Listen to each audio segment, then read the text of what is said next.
Shalom. Shalom. Puji nama Tuhan, pada siang ini kita dapat kembali mengucap syukur akan kebaikan Tuhan. Kita mengucap syukur akan anugerah Tuhan, kita boleh sehat, kita boleh menikmati nafas hidup baru, dan kita boleh merasakan kasih Tuhan yang luar biasa. Amin. Terpujilah nama Tuhan, dan saatnya kita akan masuk ibadah kita siang hari ini. Kita akan mengangkat pujian, sungguh besar setiamu. Haleluya. Terima kasih Tuhan.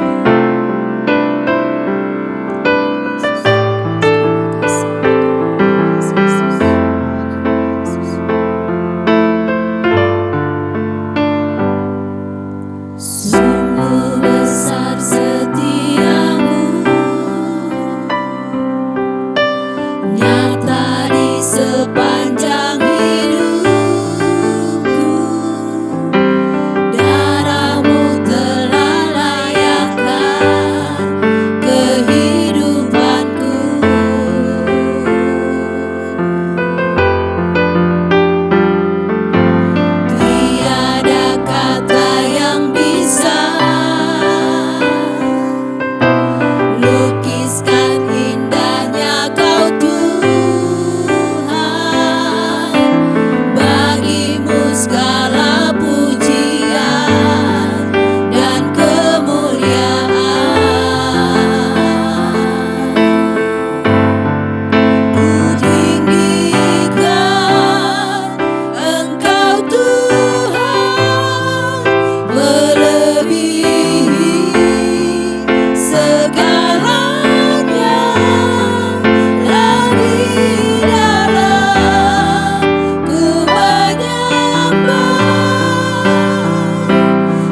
Terpujilah namamu Bapa yang baik, Bapa yang maha besar, Bapa yang maha kuasa, Khalik langit dan bumi.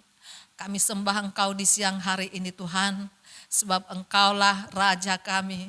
Kami bersyukur Bapa, di mana Tuhan berikan kami kesempatan Tuhan untuk kami datang ke hadirat-Mu, masuk dalam hadirat-Mu Tuhan, memuji-Mu, meninggikan, mengagungkan nama-Mu Tuhan. Sebab kami tahu hanya Yesus salah satu-satunya Tuhan kami. Hanya Yesus salah satu-satunya juru selamat kami. Tidak ada yang lain Bapa. Oleh sebab itu Roh Kudus mari kuasai hati dan pikiran kami, khususnya jemaat-jemaat-Mu Tuhan. Oh Tuhan Yesus, berkuasalah Bapa. Roh Kudus, jamahlah setiap umat-umat-Mu ini Tuhan. Berikanlah kepada kami semua hati yang haus, hati yang rindu, hati yang takut akan Tuhan, agar setiap pujian penyembahan yang kami naikkan menjadi dupa yang harum di hadapan-Mu. Terima kasih Tuhan Yesus yang baik. Terima kasih Roh Kudus yang baik. Kami terus Tuhan rindu masuk hadirat-Mu Tuhan. Kami mau memuji menyembah-Mu. Bawa kami Tuhan masuk dalam pemuji penyembah dalam roh dan kebenaran. Karena itulah yang Tuhan rindukan dalam hidup kami. Terima kasih Bapa, terima kasih Tuhan. Kami Tuhan, oh Tuhan Yesus, serahkan ibadah ini mulai dari awal pertengahan sampai akhirnya. Biarlah semuanya kami pertaruhkan di dalam nama Tuhan Yesus Kristus. Urapi setiap hamba-hamba-Mu Tuhan. Urapi semua umat-umat-Mu yang hadir di tempat ini Bapa. Di dalam nama Tuhan Yesus Kristus kami buka ibadah ini. Haleluya. Amin. Haleluya, beri kemuliaan bagi Tuhan. Mari kita masih kuat untuk bangkit berdiri dan kita angkat pujian. Haleluya, Tuhanlah kekuatan dan mazmur kita. Amin. Haleluya. Mari Bapak, Ibu yang ada di tempat saat ini, kita bersama-sama memuji Tuhan. Haleluya. Tuhanlah kekuatan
masuk dalam firman Tuhan.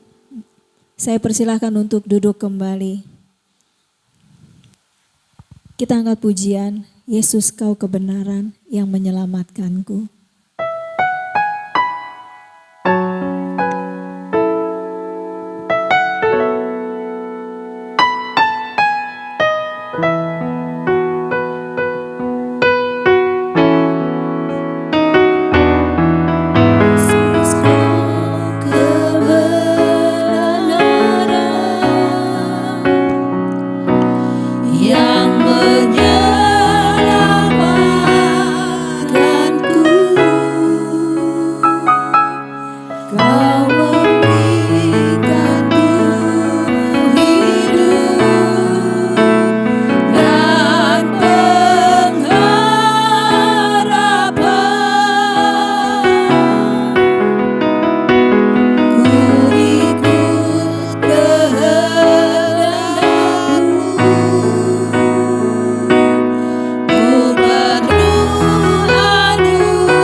kembali kami berkumpul bersama-sama untuk beribadah kepadamu Tuhan. Terima kasih untuk penyertaan yang Tuhan berikan kepada kami selama ini. Baik untuk kami yang ada di sini, bahkan untuk saudara-saudara kami yang jauh dari kami saat ini Tuhan. Namun kami percaya bahwa kami tetap disatukan oleh kasih Kristus. Dan sebentar kami akan mendengarkan firman Tuhan. Biarlah firman Tuhan yang kami dengar sungguh-sungguh dapat menguatkan kami semua untuk terus melangkah maju bersamamu. Di dalam nama Yesus kami percaya Engkau akan menolong kami dan memampukan kami untuk memahami firman Tuhan. Terpujilah namamu Bapa. Haleluya. Amin. Amin. Shalom. Shalom. Selamat bertemu kembali dengan saya dan kami semua. Saya percaya bahwa kita semua sehat dan kuat dalam pemeliharaan Tuhan. Amin. Ya, beberapa tahun yang lalu kita bertemu, ya. Tidak terasa setahun juga. Sudah setahun berlalu, kita tidak bertatap muka. Kalau saat ini kita tidak bisa bertatap muka, saya percaya bahwa kita tetap disatukan oleh kasih Kristus. Amin. Mari bersama kita akan membuka dalam kitab Ibrani pasal 6 ayat 8 hingga ayat 20, ya. Ibrani pasal 6 ayat 8 hingga ayat 20, ya. Saya akan membacakan Ibrani pasal 6 ayat 8 hingga ayat 20. Tetapi hai saudara-saudaraku yang dikasihi, sekalipun kami berkata demikian tentang kamu, kami yakin bahwa kamu memiliki sesuatu yang lebih baik yang mengandung keselamatan. Sebab Allah bukan tidak adil, sehingga ia lupa akan pekerjaanmu dan kasihmu yang kamu tunjukkan terhadap namanya oleh pelayanan kamu kepada orang-orang kudus yang masih kamu lakukan sampai sekarang. Tetapi kami ingin supaya kamu masing-masing menunjukkan kesungguhan yang sama untuk menjadikan pengharapan suatu milik yang pasti sampai pada akhirnya. Agar kamu jangan menjadi lamban, tetapi menjadi penurut-penurut mereka oleh iman dan kesalehan, mendapat bagian dalam apa yang dijanjikan Allah. Sebab ketika Allah memberikan janjinya kepada Abraham, ia bersumpah demi dirinya sendiri, karena tidak ada orang yang lebih tinggi daripadanya. Katanya, sesungguhnya aku akan memberkati engkau berlimpah-limpah dan akan membuat engkau menjadi sangat banyak. Abraham menanti dengan sabar dan dengan demikian ia memperoleh apa yang dijanjikan kepadanya.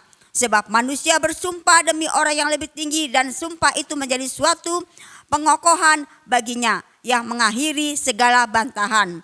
Karena itu untuk lebih meyakinkan mereka yang berhak menerima janji itu akan kepastian putusannya, Allah telah mengikat dirinya dengan sumpah.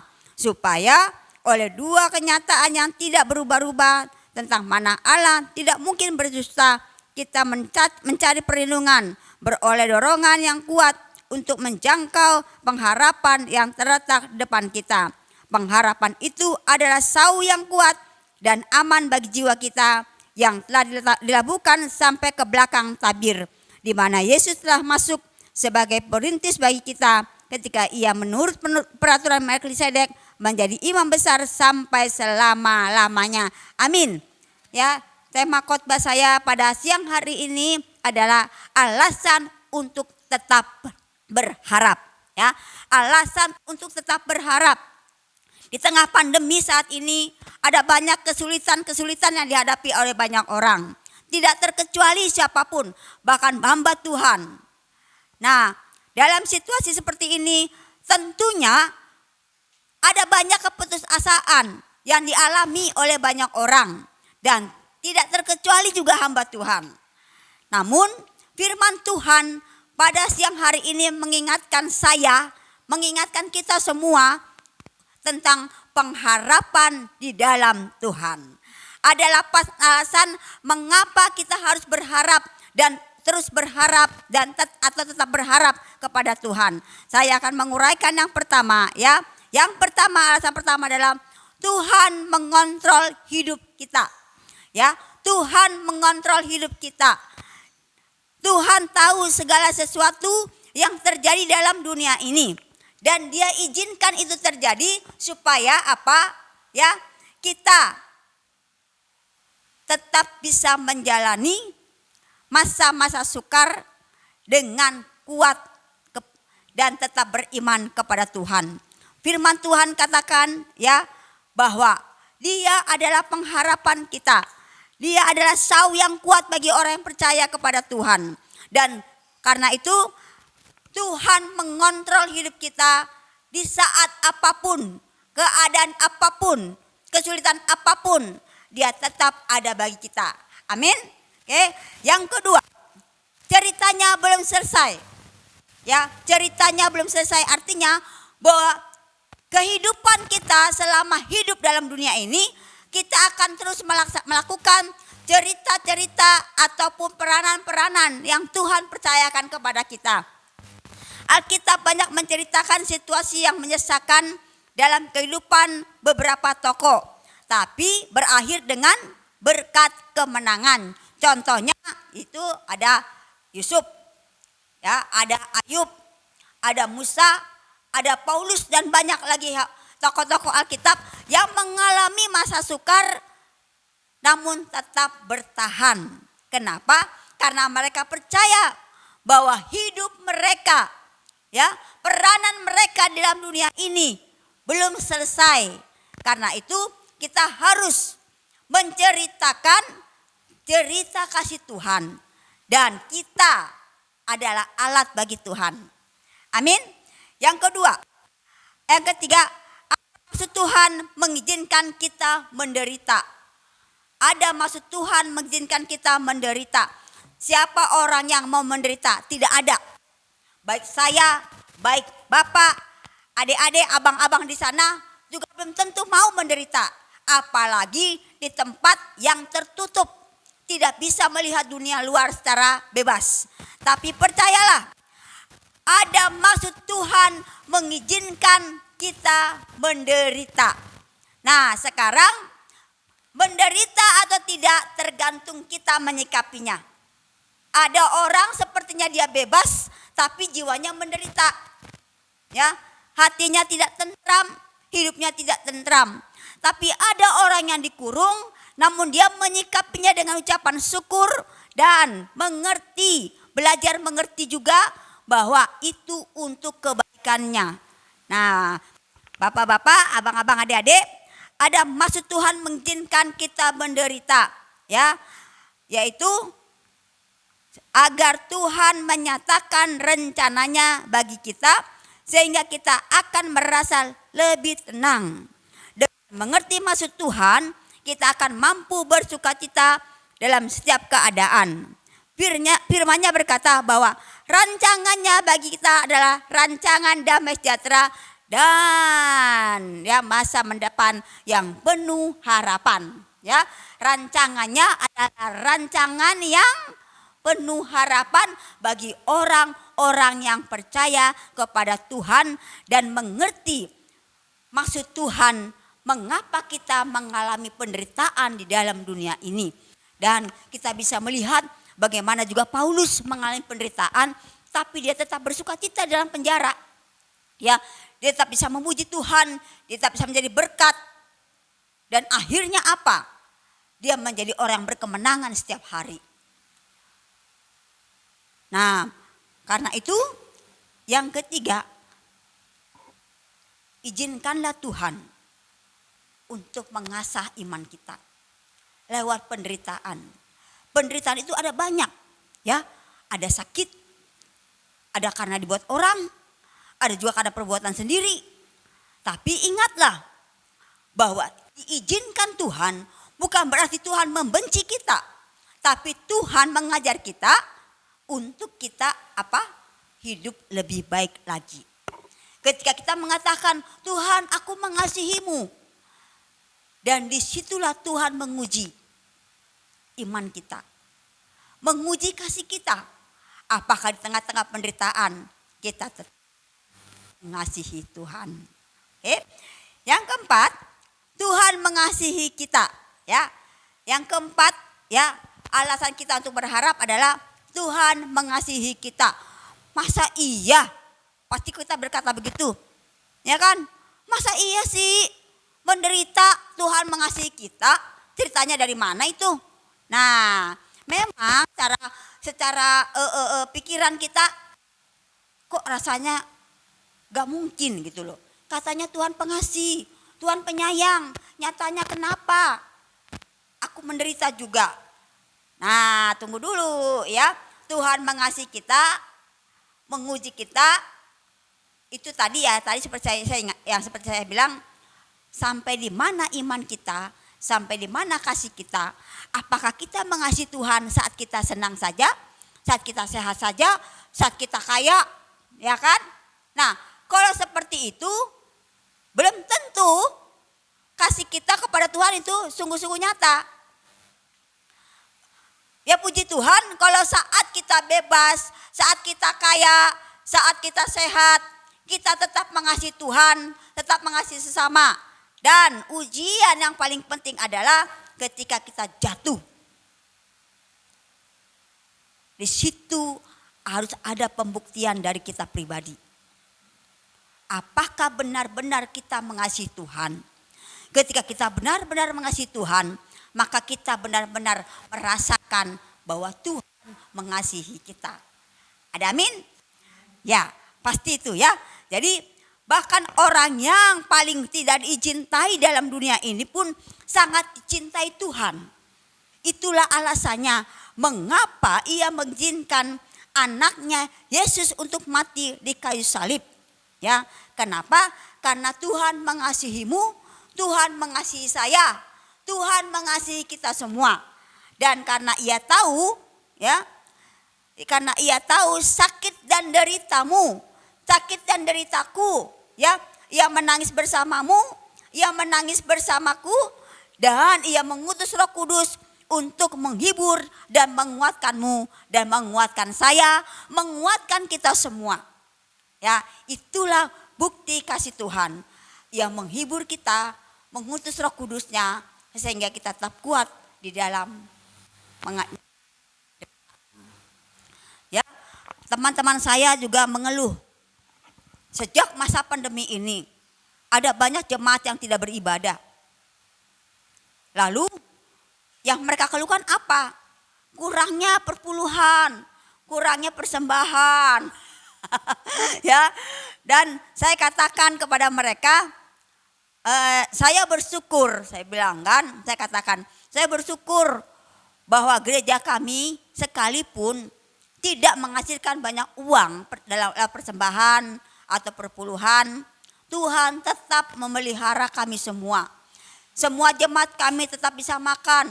Sekalipun itu ya ada bantuan pemerintah, tapi saya percaya bahwa kasih Tuhanlah yang mengizinkan ini semua, dan kasih Tuhanlah yang menggerakkan hati pemerintah sehingga dalam keadaan apapun kita tetap terpelihara.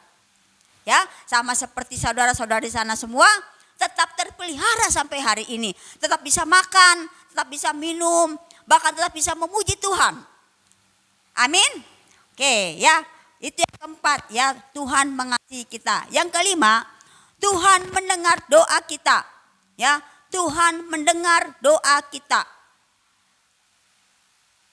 Abraham menanti 25 tahun untuk janji Tuhan memberikan keturunan. 25 tahun. Bukan waktu yang singkat. Ya. Dia janji 25 tahun lalu. Lalu dia bertanya-tanya, Abraham bertanya-tanya, kapan masanya tiba?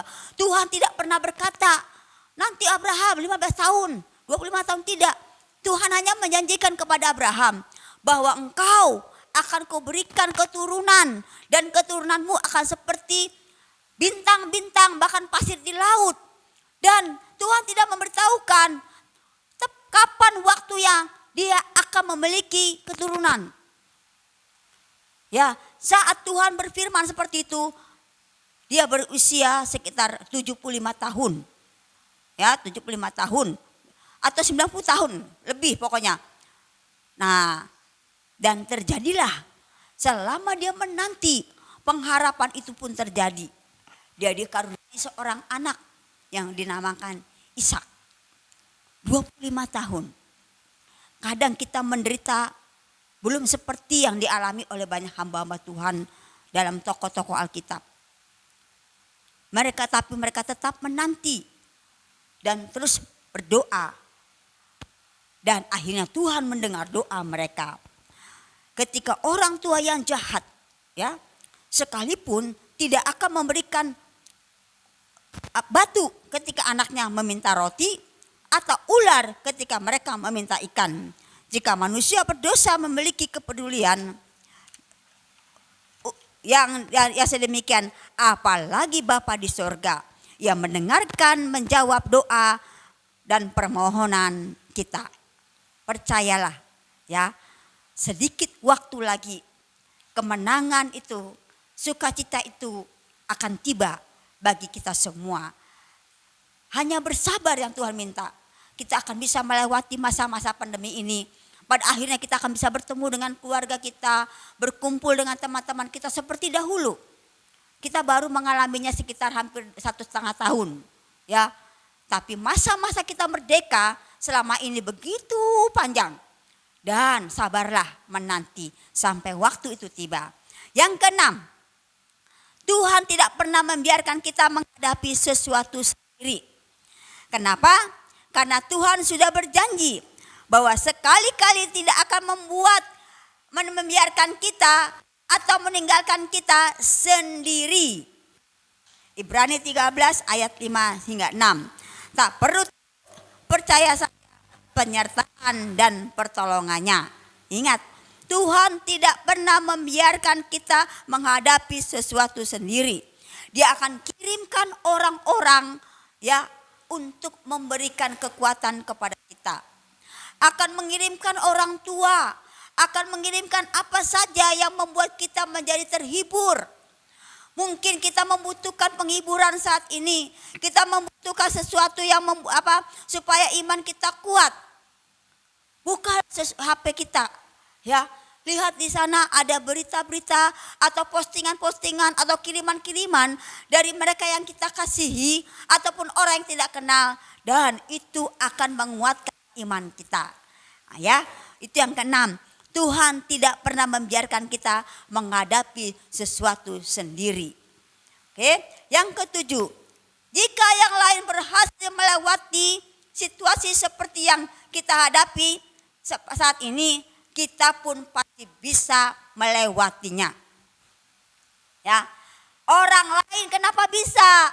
Apalagi mereka yang bukan orang dalam Tuhan. Tapi kenapa mereka bisa melewati masa sulit dalam kehidupan mereka? Dan mereka menang menghadapi masa sulit tersebut. Ingatlah, jangan malu untuk bertanya kepada mereka.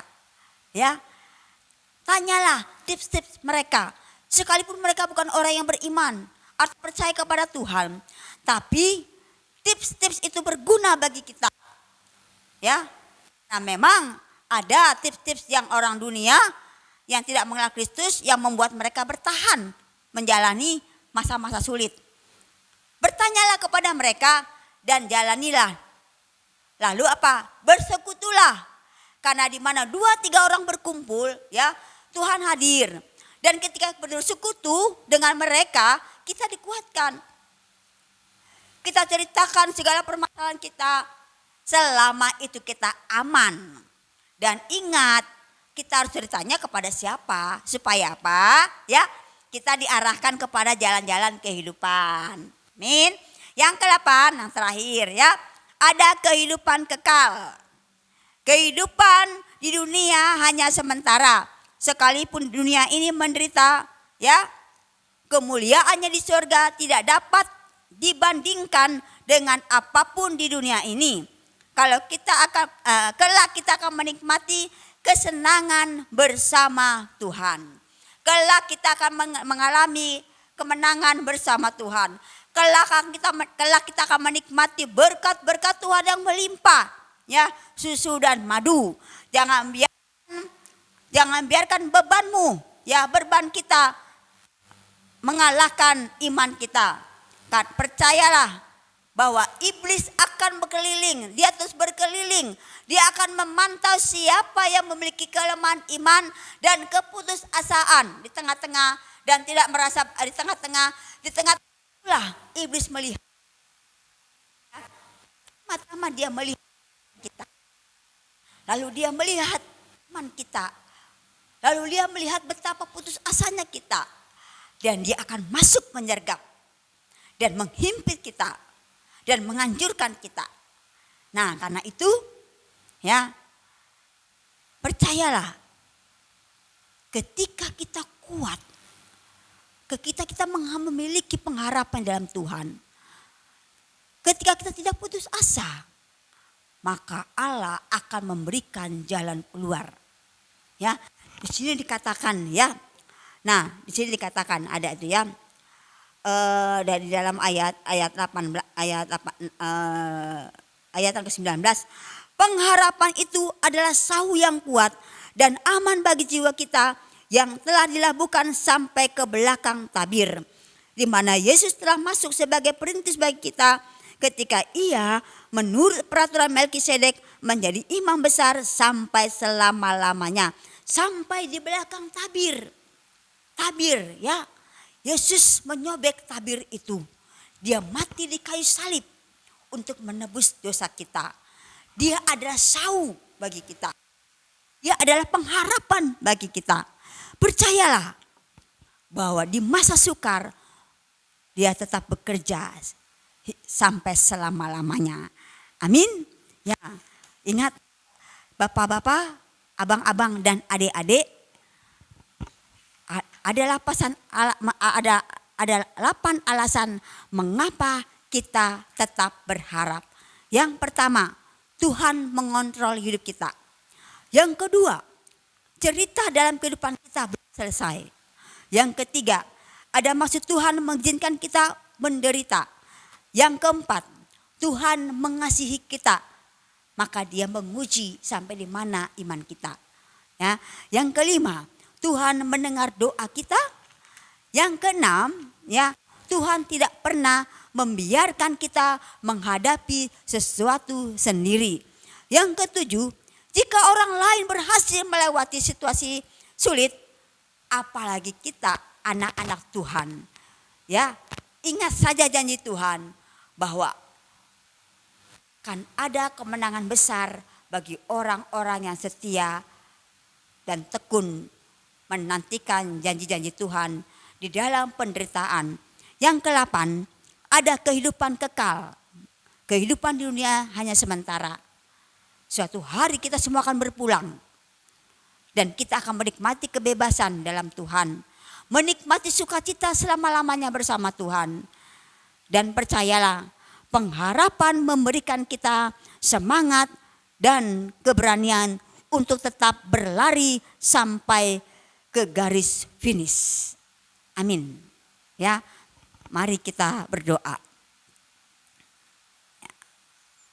Bapa di surga, kami bersyukur kepadamu Tuhan untuk firman Tuhan yang sudah kami dengarkan pada siang hari ini. Kami percaya kepadamu ya Bapa, bahwa di tengah-tengah kesulitan hidup pada masa ini Tuhan, yang membuat banyak orang menderita dan hampir putus asa, kami memohon kepadamu ya Bapa, supaya keluarga kami, saudara-saudara kami yang ada di Gunung Sindur tetap kuat di dalam kuat kuasa Tuhan. Menghadapi situasi yang sulit ini ya Bapa, tidak mudah bagi mereka Tuhan untuk menjalaninya. Namun kami berdoa supaya kekuatan daripada Allah memberikan kekuatan kepada mereka, sehingga iman mereka tetap teguh menjalani hari-hari yang Tuhan berikan kepada mereka. Di dalam nama Yesus, biar berkat Allah senantiasa tercurah kepada mereka. Dan mereka tetap bisa mengalami sukacita dan tetap bersekutu dengan Tuhan dan bersama saudara-saudara seiman yang lainnya. Kami percaya kepadamu ya Bapa, bahwa ketika hamba Tuhan datang melawat mereka, disitulah lawatan Tuhan ada. Dan mereka menikmati berkat-berkat Tuhan dan mereka percaya bahwa Tuhan mengasihi mereka.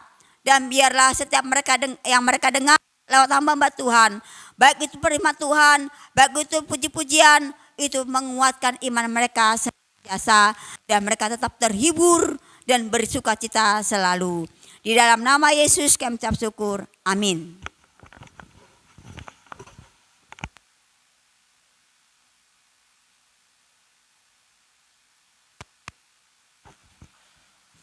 Ya, shalom.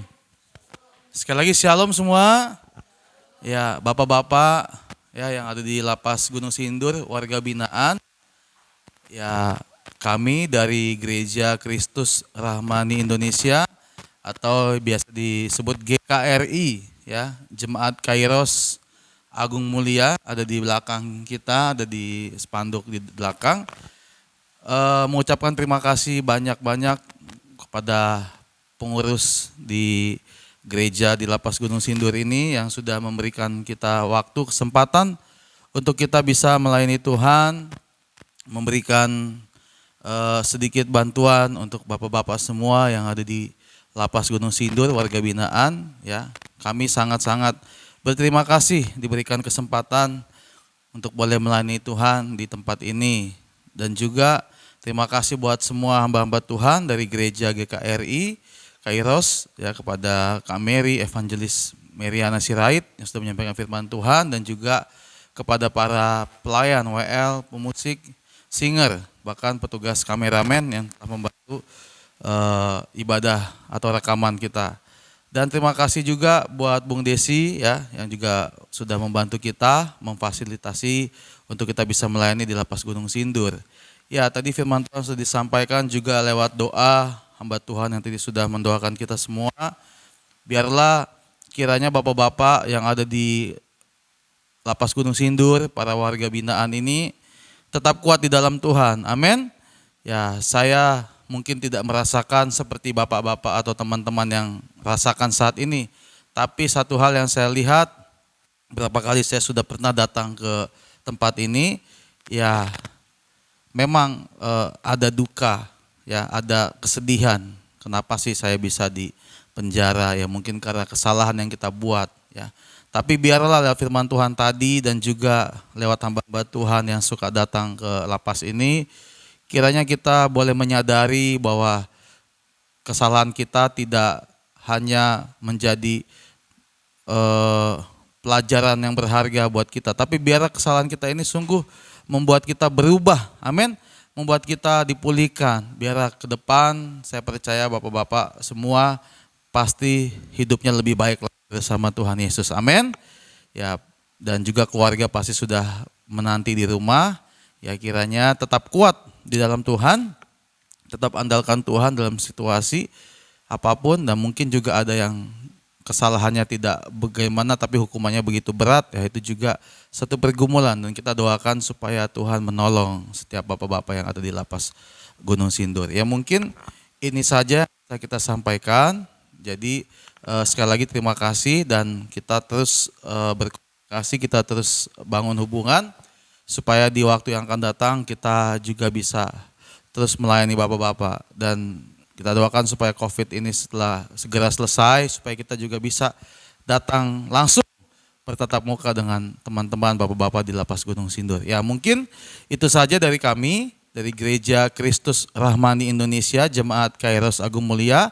Sekali lagi kami mewakili Gembala Sidang, mewakili semua majelis, pengurus gereja, mengucapkan terima kasih bisa melayani di sini, dan biarlah kiranya apa yang kita bagikan, pelayanan kita hari ini sungguh boleh menyenangkan hati Tuhan dan juga boleh memberkati bapak-bapak sekalian. Sekali lagi Tuhan Yesus memberkati. Selamat hari Jumat ya. Shalom.